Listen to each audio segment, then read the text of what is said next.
Go easy, my husband is calling. My cheeks flushed bright red as I grabbed the phone and accepted the video call. On the other end, my husband, Trevor Chambers, stared intently and began rattling off a list of instructions. He was completely unaware that just out of view, a young man's head was busy nuzzling between my thighs. My name was Adriana Brown, and I worked as a private piano tutor who would travel to students' homes. I was also a woman in my 30s, navigating the complexities of life and desire. My husband, Trevor Chambers, was great in bed. Even so, his age was starting to catch up with his stamina. He could no longer satisfy me the way he used to, and there was a quiet emptiness and longing that lingered in me. At first, the need only crept up on me at night. However, I gradually craved being intimate even during the day. To cope with the constant, restless discomfort, I bought panties with a pearl-lined gusset. The friction as I walked provided some relief, but it was a frustratingly shallow substitute. I knew this was far from a real solution. My body had been tuned to its peak sensitivity from the wild experiments of my youth with Trevor. The more it was teased, the more it demanded. Being left so unsatisfied now was pure torture. Then came Samson Pierce, one of my new students. He was a handsome college sophomore, about 6 feet tall, athletic, and full of the kind of restless energy that only youth could carry. He always scheduled our lessons right after his workout. I would arrive just as he was emerging from his home gym, shirtless. The intoxicating smell of his sweat would hit me the moment I saw him, and I could not stop my thoughts from wandering. I imagined pinching his hardened nipples, pulling down his shorts, and riding him until I saw stars.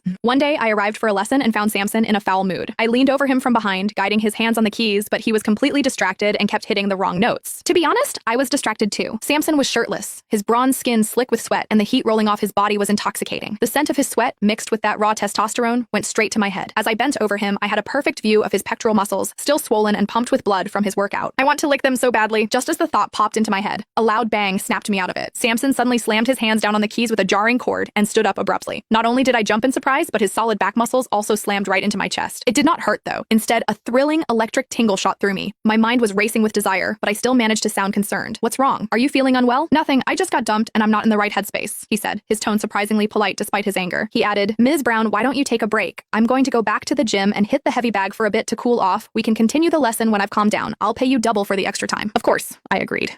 After he went back into the gym, I sat down in the seat he had been sitting in. Just thinking about our brief, accidental physical contact made my body heat up again. I wondered what his ex-girlfriend was thinking, letting go of such a handsome man like him. My mind drifted to the noticeable bulge in his shorts I had glimpsed earlier. It looked so big, definitely a size that could satisfy me. I soon grew restless. Since no one else was in the mansion, I began to slowly rub my thighs together under the grand piano. However, that was just a temporary solution, barely taking the edge off. I pulled out my phone and texted Trevor, Honey, I want you. Trevor replied almost instantly, Honey, you're getting turned on during a tutoring session. I sent a reply. It's all your fault I'm like this. He must have gotten busy because he did not reply after that, leaving me painfully aroused and unsatisfied. The powerful guttural grunts coming from the gym finally broke my resolve. I grabbed my phone and slipped into the guest bathroom. However, I discovered the door lock was broken.